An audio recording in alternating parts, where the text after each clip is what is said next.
রাত ৩টা, ঝড় বৃষ্টি চলছে বাইরে। টপে গেম খেলছে। হঠাৎ লাইটটা নিভে গেল, চারদিক নিস্তব্ধ। ঠিক তখনই দূরে কোথাও থেকে ভেসে এলো এক আজান।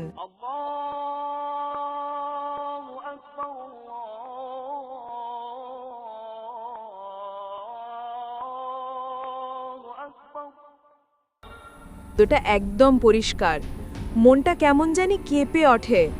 ভয়ের ভেতরেও যেন এক শান্তি মিশে আছে। ধীরে ধীরে সে উঠে দাঁড়ায়, অজু করতে যায়। ঠান্ডা পানি মুখে পড়তেই হৃদয়ের ভেতরে নেমে আসে এক অদ্ভুত প্রশান্তি। বহু বছর পর সে নামাজে দাঁড়ায়। প্রতিটি রাকাতে তার চোখ দিয়ে অশ্রু গড়িয়ে পড়ে। শেষ সেজদায় পড়ে গিয়ে ফিসফিস করে বলে, হয়তো এটাই আমার ডাক ছিল। ভোরে মা দরজা খুলে দেখে সাইম সেজদার অবস্থায়, চোখে হাসি, ঠোঁটে ফিসফিস, আল্লাহু আকবার। সেদিন থেকে মসজিদের ইমাম বলেন, যখনই কেউ গভীর রাতে মন থেকে আল্লাহকে ডাকেন, সেই ডাকে এক অদেখা নামাজে সাড়া দেন। মনে থাকবে তো গভীর রাতে করার ওই ডাক?